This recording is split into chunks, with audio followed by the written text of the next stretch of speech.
আল্লাহর কাছে ফিরে আসুন, দুনিয়া আপনার পায়ের কাছে চলে আসবে। আসসালামু আলাইকুম ওয়া রাহমাতুল্লাহ। প্রিয় দর্শক, আমরা অনেকেই আছি যারা মনে করি দুনিয়াটা মস্ত বড়, খাও দাও ফুর্তি করো। কেউ কেউ এটাকে অন্যভাবে বলে, life is short, live it up. জীবন ক্ষণিকের, তাই দুশ্চিন্তা করে লাভ কি, যত পারো এনজয় করো। আবার কেউ কেউ বলে, দুনিয়া কা মজা লে লো, দুনিয়া তোমারা হ্যায়। এই দুনিয়া যত পারো ভোগ করো, এটা শুধু তোমার। এই শ্রেণীর মানুষ যেভাবে পারে কামাই করে, হালাল হারামের কোনো বাজবিচার করে না, যেভাবে পারে আনন্দ ফুর্তি করে, মদ, নারী, নেশা, যৌনতা সব কিছুর মাধ্যমে জীবনটাকে উপভোগ করার চেষ্টা করে। এই মানুষগুলো একসময় এনজয় করতে করতে, ফুর্তি করতে করতে ক্লান্ত হয়ে যায়। তখন তাদের কাছে নেশা আর যৌনতা যথেষ্ট মনে হয় না। মনে হয় যদি আরো কিছু করতে পারতাম, নতুন কিছু করতে পারতাম। তাই তারা কি করবে ভেবে কুল পায় না। এই সময় তারা নানা রকম অপরাধেও জড়িয়ে যায়। এর সাথে সাথে ওরা ছোটখাটো দুর্ঘটনায় জড়ায়। একসময় উদ্ভট সব কর্মকাণ্ড করতে করতে সমাজে সবার কাছে খারাপ বা বখাটে হিসেবে চিহ্নিত হয়ে যায়। তাদের নামের পাশে বেশ কিছু খারাপ রেকর্ড যোগ হয়ে যায়। সবখানে তাদের নামে বদনামও রটিয়ে যায়। তখন তারা আর কোথাও জায়গা পায় না, কাজও পায় না, কারণ সর্বক্ষেত্রেই তাদের রেকর্ড খারাপ। এইভাবে চলতে চলতে লোকগুলো হতাশ হয়ে যায়। কোনো কিছু আর ভালো লাগে না তাদের। জীবনের সকল আশা ভরসা হারিয়ে ফেলে। তারা ভাবে তাদের সব কিছু শেষ হয়ে গেছে, হারিয়ে গেছে জীবনের সকল অর্থ। জীবনে থাকার আর কোনো প্রয়োজন নেই, কোনো উপায়ও নেই। যে পথে চলেছে এতদিন পর, সেখান থেকে আর ফিরে আসারও কোনো উপায় নেই, বিকল্প কোনো রাস্তাও নেই। সুস্থ স্বাভাবিক জীবনে ফিরে আসার সকল পথ বুঝি চিরতরে বন্ধ হয়ে গেছে। খারাপ রেকর্ডগুলি বুঝি মুছে ফেলার সব সুযোগ শেষ হয়ে গেছে। তাই কোথাও আসার আলো দেখতে না পেয়ে এই লোকগুলো ভীষণ হতাশ। ওভারডোজ ড্রাগ নেয়, মৃত্যুর হুমকি আছে জেনেও নানা রকম মরণঘাতী মাদক সেবন করে। কারণ তারা মনে করে, আমার নামে তো সবখানে খারাপ রেকর্ড আছেই, কোথাও তো লুকাবার জায়গা নেই। আমি তো চাপা পড়ে গেছি হিমালয় সমান পাপের পর্বতে, হারিয়ে গেছি সাহারা সমান পাপের মরুভূমিতে, অথবা ডুবে গেছি প্রশান্ত মহাসাগরের মতো নিঃসীম পাপের জলে। আমি তো ধূমপান করেছি, গঞ্জিকা সেবন করেছি, দেশি বিদেশি নানা রকম রঙিন পানীয় পান করেছি, বহু নারীতে আসক্ত থেকেছি, বিবাহ বহির্ভূত সম্পর্কে জড়িয়ে পড়েছি। আমার এত এত পাপ, এত এত খারাপ কাজ, এত এত খারাপ রেকর্ড, এগুলো কি মুছে ফেলা সম্ভব? মনে হয় না। সুতরাং আমার আর রক্ষা নেই। আল্লাহর কাছে ফিরে আসুন প্রিয় ভাই আমার। গুনাহগার মানুষ যখন এভাবে ভাবতে থাকে, তখন শয়তান তাকে আরো নিরাশ করে। কারণ হতাশাই হলো ইবলিসের পাঠশালার প্রথম অধ্যায়। শয়তান মানুষকে বলে, তোমার ক্ষমা লাভের কোনো সুযোগ নেই, তাহলে আর বসে থেকে লাভ কি? বেঁচে থাকার মানে কি?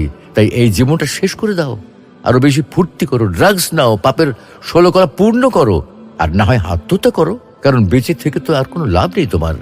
শয়তান এভাবেই মানুষকে বোকা বানায়। যত রকমের ধোঁকা দেওয়া সম্ভব সব রকমের ধোঁকা দেয়, প্রতারণা করে, কখনো প্রকাশ্যে, কখনো গোপনে, কখনো সামনে থেকে, কখনো পেছন থেকে দেয় এইসব ধোঁকা। কারণ এটাই তার জীবনের একমাত্র লক্ষ্য, উদ্দেশ্য। মানুষকে ধোঁকা দিয়ে আল্লাহর রহমতের কথা ভুলিয়ে দেয়, আল্লাহর কাছে ফিরে আসার পথে বাধা দেয়। সে তো ওয়াদা করেছে, قال فبما أغويتني لأقعدن لهم صراطك المستقيم ثم لآتينهم من بين أيديهم ومن خلفهم وعن أيمانهم وعن شمائلهم ولا تجد أكثرهم شاكرين। যেহেতু আপনি আমাকে পথভ্রষ্ট করেছেন, তাই আমি আপনার বান্দাদেরকে ধোঁকা দেওয়ার জন্য সরল পথে বসে থাকব। আমি তাদের সামনে থেকে, পেছন থেকে, ডান দিক থেকে, বাম দিক থেকে এসে ধোঁকা দেওয়ার জন্য উপস্থিত হব। ধোঁকা খাওয়ার ফলে আপনি তাদের অধিকাংশকে কৃতজ্ঞ পাবেন না। এভাবে শয়তানের সর্বাত্মক প্রচেষ্টার কারণে আমরা ধোঁকায় পড়ে যাই, সত্যি হতাশ হয়ে যাই, আল্লাহর কাছে ক্ষমা চাইতে ভুলে যাই, তার কাছে ফিরে আসার কথা বেমালুম ভুলে যাই, আল্লাহর রহমত থেকে নিরাশ হয়ে যাই। কিন্তু আল্লাহ তো জানেন, শয়তানকে সৃষ্টি করা হয়েছে আদম সৃষ্টির বহুকাল আগে থেকে। তার সঙ্গে আমার বান্দারা পেরে উঠবে না, দৈনন্দিন পথ চলে ভুল হয়ে যাবেই তাদের। তাই আল্লাহ মানুষকে সৃষ্টি করেছেন পরম মমতায়, গর্ভধারিণী মায়ের চেয়ে শতগুণ বেশি ভালোবাসায়। আল্লাহ কখনোই চান না তার বান্দারা হতাশ হোক, হতাশার ঘোর কালো অমানিসায় হারিয়ে যাক জাহান্নামের পথে, ঘুটঘুটে অন্ধকারাচ্ছন্ন পথে চলতে চলতে অবশেষে পড়ে যাক জাহান্নামের গর্তে। সেজন্য তিনি ঘোষণা করেছেন আশার বাণী, ঘোষণা করেছেন এক অনুপম ইশতেহার, যেখানে অন্ধকারে হাবুডুবু খাওয়া মানুষ পাবে আলোর মশাল নিয়ে সামনে এগোনোর প্রেরণা। পথহারা পথিক খুঁজে পাবে মুক্তির কাঙ্ক্ষিত রাজপথ। পাপের আকুল পাথারে ডুবে থাকা ব্যক্তিটি পাবে জান্নাতের সুবাতাস। قل يا عبادي الذين أسرفوا على أنفسهم لا تقنطوا من رحمة الله إن الله يغفر الذنوب جميعا إنه هو الغفور الرحيم। হে আমার বান্দারা, যারা নিজেদের উপর জুলুম করেছো, তোমরা আল্লাহর রহমত থেকে নিরাশ হয়ো না। নিশ্চয়ই আল্লাহ তোমাদের সব গুনাহ মাফ করে দেবেন। তিনি ক্ষমাশীল, পরম দয়ালু। এই আয়াত থেকে বোঝা যায়, কারো গুনাহের পরিমাণ যদি প্রশান্ত মহাসাগরের নীল জলরাশির চেয়েও বেশি হয়, হিমালয়ের চেয়ে উঁচু হয়, সাহারার বালুকণার চেয়েও বেশি অকল্পনীয় হয়, তবুও ভয়ের কিছু নেই, হতাশ হওয়ার কিছু নেই। কারণ তিনি বলেন, হে আদম সন্তান, যতক্ষণ তুমি আমাকে ডাকবে এবং ক্ষমার আশা রাখবে, ততক্ষণ আমি তোমাকে ক্ষমা করব। তোমার অবস্থা যাই হোক না কেন, আমি পরোয়া করি না। হে আদম সন্তান, তোমার গুনাহ যদি আকাশ পর্যন্ত পৌঁছে যায়, অতঃপর তুমি আমার কাছে ক্ষমা চাও, আমি তোমাকে মাফ করে দেব। আমি কোনো পরোয়া করি না। হে আদম সন্তান, তুমি যদি পৃথিবী পরিমাণ গুনাহ নিয়ে আমার কাছে উপস্থিত হও এবং আমার সঙ্গে কাউকে শরীক না করো, তাহলে আমি পৃথিবী পরিমাণ ক্ষমা নিয়ে তোমার নিকট উপস্থিত হব। নিশ্চয়ই আল্লাহ আমাদের সব গুনাহ মাফ করে দেবেন, পৃথিবী পরিমাণ ক্ষমা নিয়ে সবকিছু ক্ষমা করে দেবেন। এর জন্য শুধু আল্লাহর কাছে ফিরে আসতে হবে, অনুতপ্ত হতে হবে। যদি কেউ অনুতপ্ত হয়ে তার কাছে ফিরে আসে, তবে তার সম্পর্কে আল্লাহ বলছেন, ومن يعمل سوءا أو يظلم نفسه ثم يستغفر الله يجد الله غفورا رحيما। যে ব্যক্তি কোনো অন্যায় কাজ করে বসে অথবা নিজের উপর জুলুম করে ফেলে, অতঃপর আল্লাহ নিকট ক্ষমা প্রার্থনা করে, সে আল্লাহকে অত্যন্ত ক্ষমাশীল ও পরম দয়ালু হিসেবে পাবে। আব্দুল্লাহ ইবনে মাসউদ রাদিয়াল্লাহু তাআলা আনহু থেকে বর্ণিত, মহানবী সাল্লাল্লাহু আলাইহি ওয়াসাল্লাম ইরশাদ করেছেন, গুনাহ থেকে যে তওবা করে সে এমন ভাবে নিষ্পাপ হয়ে যায় যেন তার কোনো গুনাহই ছিল না। অপর হাদিসে ইরশাদ হয়েছে, আনাস ইবনে মালিক রাদিয়াল্লাহু তাআলা আনহু থেকে বর্ণিত, রাসূলুল্লাহ সাল্লাল্লাহু আলাইহি ওয়াসাল্লাম ইরশাদ করেন, আদম সন্তানের সবাই অপরাধী, তবে এই অপরাধীদের মধ্যে উত্তম তারাই যারা তওবা করে। আল্লাহর কাছে অনুতপ্ত হয়ে ফিরে আসলে আল্লাহ খুশি হন, কেননা তিনি পরম করুণাময়, অসীম দয়ালু। আল্লাহ চান বান্দাকে ক্ষমা করতে। এ প্রসঙ্গে হাদিস শরীফে এসেছে, আনাস রাদিয়াল্লাহু তাআলা আনহু থেকে বর্ণিত, রাসূলুল্লাহ সাল্লাল্লাহু আলাইহি ওয়াসাল্লাম বলেন, আল্লাহ তাআলা বান্দার তওবার কারণে সেই লোকটির চেয়েও অধিক খুশি হন যে লোক মরুভূমিতে উট হারিয়ে পরে তা পেয়ে যায়। শয়তানের চক্রান্ত, কুটকৌশল আমাদের জন্য মারাত্মক রকম হুমকি। এ ধরার প্রতিটি পদে জীবনের রন্ধ্রে রন্ধ্রে বিছানো আছে ইনসানকে বিপদগামী করার ইবলিসি মায়াজাল। একটু অসচেতন হলেই হতে পারে বিপদ।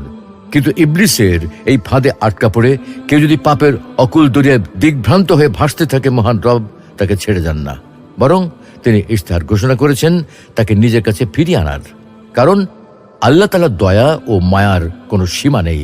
তিনি নিজে ঘোষণা করেছেন তিনি অত্যন্ত ক্ষমাশীল ও পরম দয়ালু। আল্লাহ তাআলার করুণা ও দয়া লাভের অন্যতম মাধ্যম হল তার কাছে ফিরে আসা, গুনাহের জন্য অনুতপ্ত হওয়া, সম্পূর্ণভাবে সে অন্যায় বর্জন করা এবং ভবিষ্যতে তা না করার দৃঢ় সংকল্প করা। কেউ যদি এভাবে আল্লাহর কাছে ফিরে আসতে চায়, তবে অবশ্যই আল্লাহ তাকে আপন করে নেন। তাই তিনি বলেন, وما كان الله معذبهم وهم يستغفرون। আল্লাহ এমন নন যে তারা ইস্তেগফার করবে অথচ তিনি তাদেরকে আযাব দেবেন। আল্লাহর কাছে ফিরে এলে আল্লাহ অত্যন্ত খুশি হন। প্রিয় নবী সাল্লাল্লাহু আলাইহি ওয়াসাল্লাম বলেন, বান্দা যখন আল্লাহর কাছে ফিরে আসে তখন তিনি ওই লোকের চেয়েও বেশি আনন্দিত হন যে মরুভূমিতে নিজ বাহনে আরোহী ছিল, সঙ্গে ছিল সফরের সকল পাথেয়। তারপর বাহনটি সব কিছু সহ হারিয়ে গেল। এরপর সে সম্পূর্ণ নিরাশ হয়ে একটি গাছের নিচে আশ্রয় নিল। এই অবস্থায় হঠাৎ বাহনটি এসে তার কাছে এসে দাঁড়ালো। অমনি সে তার লাগাম ধরে ফেলল। তখন সে আনন্দে আত্মহারা হয়ে বলে উঠল, হে আল্লাহ, তুমি আমার বান্দা আর আমি তোমার রব। চরম খুশিতে সে ভুল করে ফেলেছে। প্রিয় ভাই আমার, আল্লাহর কাছে ফিরে এলে আল্লাহ শুধু মানুষকে ক্ষমাই করেন না, বরং তাকে দান করেন অজস্র নিয়ামত। কারণ সে তখন হয়ে যায় নিষ্পাপ, নবজাতকের মতো, সদ্য ভূমিষ্ঠ গুণামুক্ত ছোট্ট শিশুর মতো। যার গুনাহ নেই তাকে আল্লাহ দান করেন নিয়ামতের অফুরান ভান্ডার, ফলে দুনিয়া তার পায়ের কাছে চলে আসে। ইরশাদ হচ্ছে, إلا من تاب وآمن وعمل عملا صالحا فأولئك يبدل الله سيئاتهم حسنات وكان الله غفورا رحيما। যারা তওবা করে, বিশ্বাস স্থাপন করে এবং সৎকর্ম করে, আল্লাহ তাদের গুনাহকে পুণ্য দ্বারা পরিবর্তন করে দেন, কারণ আল্লাহ ক্ষমাশীল, পরম দয়ালু। প্রিয় নবী সাল্লাল্লাহু আলাইহি ওয়াসাল্লাম ইরশাদ করেন, যে ব্যক্তি নিয়মিত ইস্তিগফার করবে, আল্লাহ তাআলা তাকে যাবতীয় বিপদ আপদ ও দুশ্চিন্তা থেকে মুক্তি দেবেন এবং তাকে অকল্পনীয় স্থান থেকে রিজিক দান করবেন। তাই তো আল্লাহ বলছেন, يا أيها الذين آمنوا توبوا إلى الله توبة نصوحا عسى ربكم أن يكفر عنكم سيئاتكم ويدخلكم جنات تجري من تحتها الأنهار। হে ঈমানদারগণ, তোমরা আল্লাহর কাছে তওবা করো, খাঁটি তওবা। আশা করা যায় তোমাদের রব তোমাদের পাপগুলো মোচন করবেন এবং তোমাদের এমন জান্নাতে প্রবেশ করাবেন যার পাদদেশে প্রবাহিত হয় নহর। প্রিয় ভাই আমার, দুনিয়ার মানুষের কাছে রেকর্ড খারাপ হলে সেই রেকর্ড মোছা যায় না। একবার পাপের এন্ট্রি হয়ে গেলে ডাটাবেস থেকে কিছুতেই তা পার্মানেন্টলি ডিলিট করা যায় না। তবে আল্লাহর ডাটাবেজের ব্যাপারটা সম্পূর্ণ ভিন্ন। বকে যাওয়া ছেলে মেয়ে নিজের ভুল বুঝতে পেরে বাবা মায়ের কাছে ফিরে এলে তারা যেমন নিজ সন্তানকে ফিরে দেন না, আল্লাহ তেমনি অনুতপ্ত বান্দা ফিরে এলে তাকে কখনো হতাশ করেন না। পেন্সিলের কালি যেমন রাবার ব্যবহার করে মুছে ফেলা যায় নিমিষেই, তবা তেমনি এক রাবার যার মাধ্যমে পাপের কালিমাকে মুছে ফেলা যায়, ঠিক পেন্সিলের কালি মোছার মতোই। আল্লাহর কাছে ফিরে এলে তিনি শুধু পাপই মুছে ফেলেন না, এর সাথে নিয়ামত দান করেন অজস্র পরিমাণে, অকল্পনীয় স্থান থেকে, ধারণারও অতীত পরিমাণে। তাই দুনিয়াটাও তখন লুটিয়ে পড়ে আল্লাহর কাছে ফিরে আসা ব্যক্তির পায়ের কাছে। তাহলে চলুন আজ থেকে মদ, নারী, নেশা, যৌনতার রঙিন দুনিয়া ছেড়ে, পাপের ঘন কালো আধার ছেড়ে ইমানের ঝলমলে রাজপথে চলার দৃঢ় প্রতিজ্ঞা করি। গুনাহের পুঁতি দুর্গন্ধময় গলি থেকে ইউটার্ন নিয়ে রবের প্রশান্তিময়, শান্ত, স্নিগ্ধ, সুশোভিত, সুবাসিত পথে হাঁটা ধরি। আল্লাহ রাব্বুল আলামিন আমাদের সকলকে তার কাছে ফিরে আসার তৌফিক দান করুন। অকল্পনীয় জায়গা থেকে আশাতীত পরিমাণে রিজিক লাভ করার তৌফিক দান করুন। আমিন।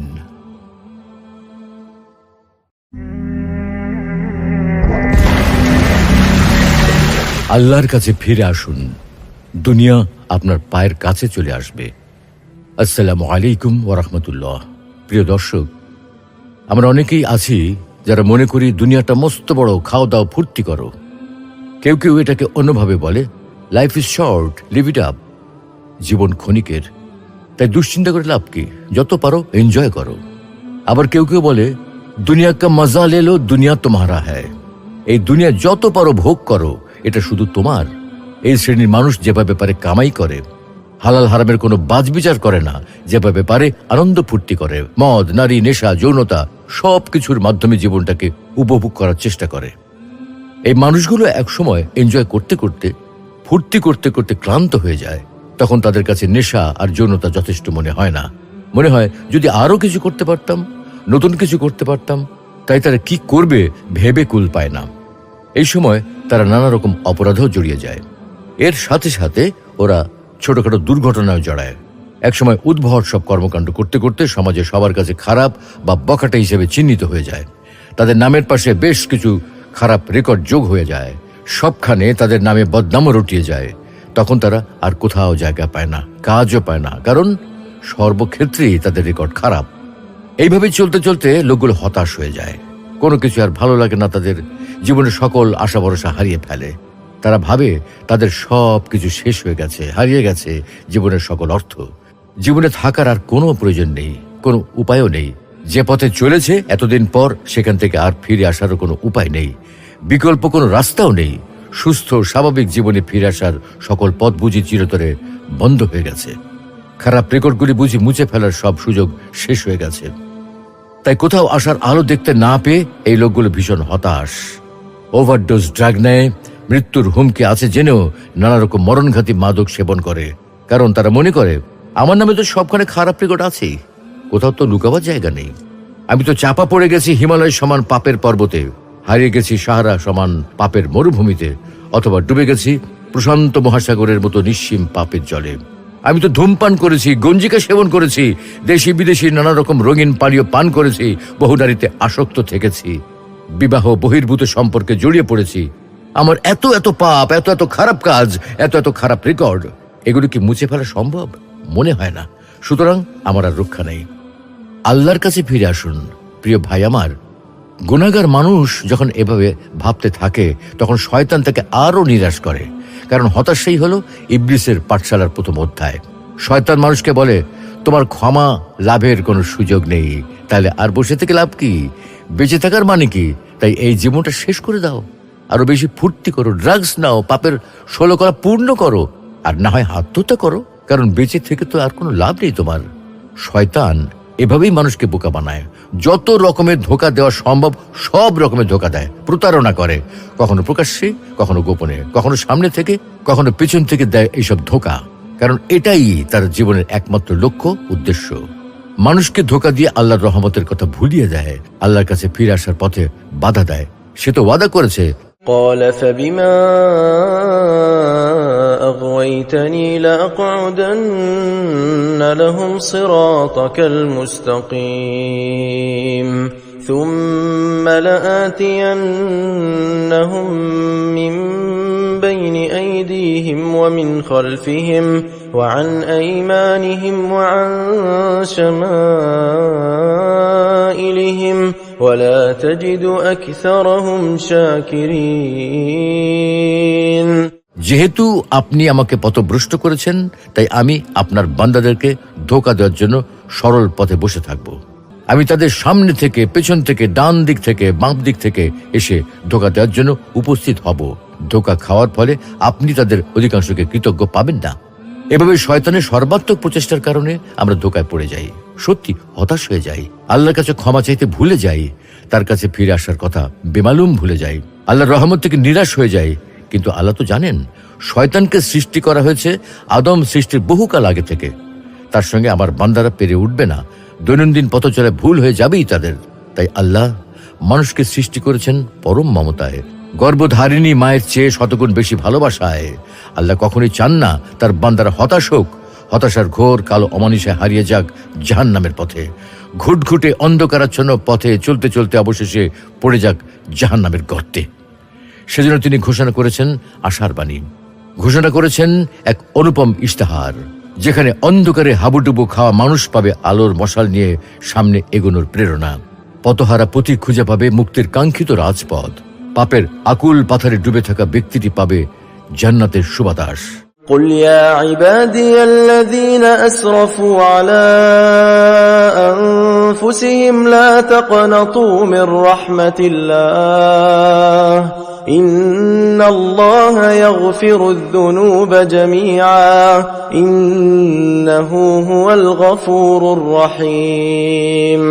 হে আমার বান্দারা, যারা নিজেদের উপর জুলুম করেছো, তোমরা আল্লাহর রহমত থেকে নিরাশ হয়ো না।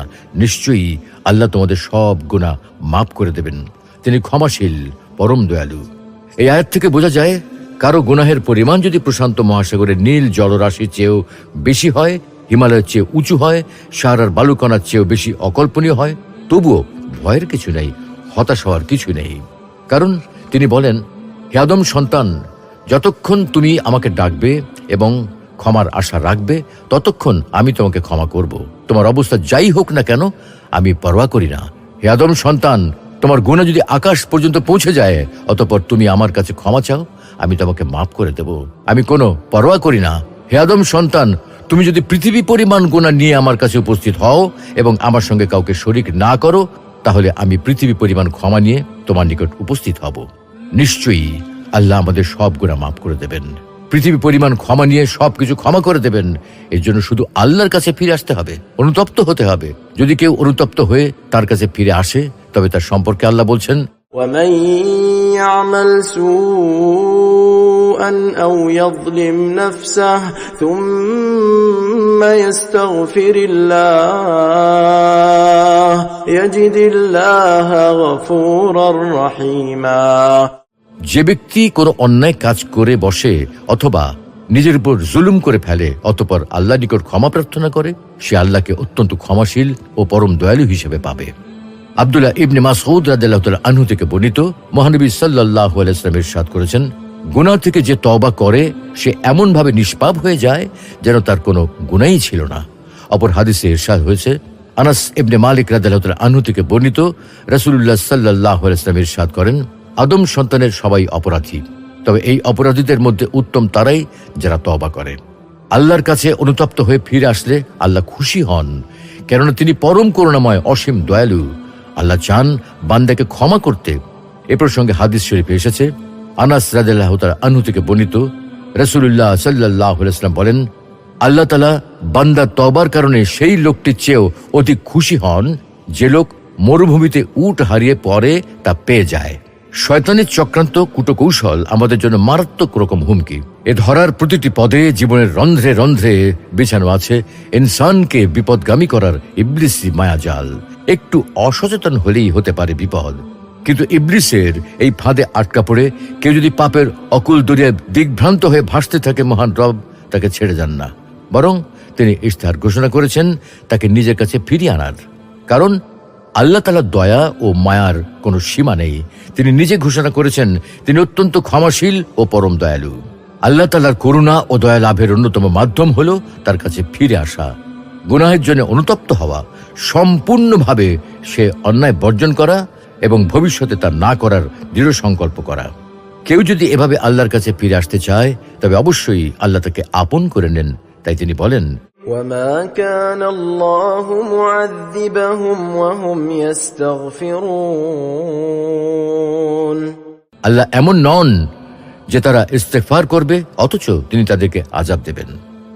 আল্লাহর কাছে ফিরে এলে আল্লাহ অত্যন্ত খুশি হন। প্রিয় নবী সাল্লাল্লাহু আলাইহি ওয়াসাল্লাম বলেন, বান্দা যখন আল্লাহর কাছে ফিরে আসে তখন তিনি ওই লোকের চেয়েও বেশি আনন্দিত হন যে মরুভূমিতে নিজ বাহনে আরোহী ছিল, সঙ্গে ছিল সফরের সকল পাথেয়। তারপর বাহনটি সব কিছু সহ হারিয়ে গেল। এরপর সে সম্পূর্ণ নিরাশ হয়ে একটি গাছের নিচে আশ্রয় নিল। এই অবস্থায় হঠাৎ বাহনটি এসে তার কাছে এসে দাঁড়ালো।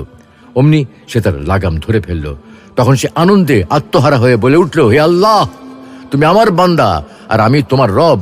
চরম খুশিতে সে ভুল করে ফেলেছে। প্রিয় ভাই আমার, আল্লাহর কাছে ফিরে এলে আল্লাহ শুধু মানুষকে ক্ষমাই করেন না, বরং তাকে দান করেন অজস্র নিয়ামত। কারণ সে তখন হয়ে যায় নিষ্পাপ নবজাতকের মতো, সদ্য ভূমিষ্ঠ গুণামুক্ত ছোট্ট শিশুর মতো।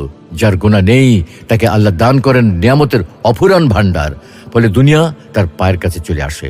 ইরশাদ হচ্ছে, إلا من تاب وآمن وعمل عملا صالحا فأولئك يبدل الله سيئاتهم حسنات وكان الله غفورا رحيما।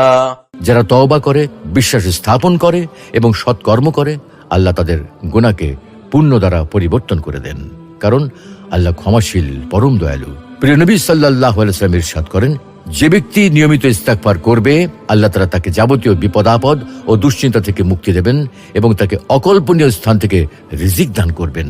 তাই তো আল্লাহ বলছেন, يا أيها الذين آمنوا توبوا إلى الله توبة نصوحا عسى ربكم أن يكفر عنكم سيئاتكم ويدخلكم جنات تجري من تحتها الأنهار। হে ঈমানদারগণ, তোমরা আল্লাহর কাছে তওবা করো, খাঁটি তওবা। আশা করা যায় তোমাদের রব তোমাদের পাপগুলো মোচন করবেন এবং তোমাদের এমন জান্নাতে প্রবেশ করাবেন যার পাদদেশে প্রবাহিত হয় নহর। প্রিয় ভাই আমার, দুনিয়ার মানুষের কাছে রেকর্ড খারাপ হলে সেই রেকর্ড মোছা যায় না। একবার পাপের এন্ট্রি হয়ে গেলে ডাটাবেস থেকে কিছুতেই তা পার্মানেন্টলি ডিলিট করা যায় না। তবে আল্লাহর ডাটাবেসের ব্যাপারটা সম্পূর্ণ ভিন্ন। বকে যাওয়া ছেলে মেয়ে নিজের ভুল বুঝতে পেরে বাবা মায়ের কাছে ফিরে এলে তারা যেমন নিজ সন্তানকে ফিরে দেন না, আল্লাহ তেমনি অনুতপ্ত বান্দা ফিরে এলে তাকে কখনো হতাশ করেন না। পেন্সিলের কালি যেমন রাবার ব্যবহার করে মুছে ফেলা যায় নিমিষেই, তবা তেমনি এক রাবার যার মাধ্যমে পাপের কালিমাকে মুছে ফেলা যায়, ঠিক পেন্সিলের কালি মোছার মতোই। আল্লাহর কাছে ফিরে এলে তিনি শুধু পাপই মুছে ফেলেন না, এর সাথে নিয়ামত দান করেন অজস্র পরিমাণে, অকল্পনীয় স্থান থেকে, ধারণারও অতীত পরিমাণে। তাই দুনিয়াটাও তখন লুটিয়ে পড়ে আল্লাহর কাছে ফিরে আসা ব্যক্তির পায়ের কাছে। তাহলে চলুন আজ থেকে মদ, নারী, নেশা, যৌনতার রঙিন দুনিয়া ছেড়ে, পাপের ঘন কালো আধার ছেড়ে ইমানের ঝলমলে রাজপথে চলার দৃঢ় প্রতিজ্ঞা করি। গুনাহের পুতি দুর্গন্ধময় গলি থেকে ইউটার্ন নিয়ে রবের প্রশান্তিময়, শান্ত, স্নিগ্ধ, সুশোভিত, সুবাসিত পথে হাঁটা ধরি। আল্লাহ রাব্বুল আলামিন আমাদের সকলকে তার কাছে ফিরে আসার তৌফিক দান করুন। অকল্পনীয় জায়গা থেকে আশাতীত পরিমাণে রিজিক লাভ করার তৌফিক দান করুন। আমিন।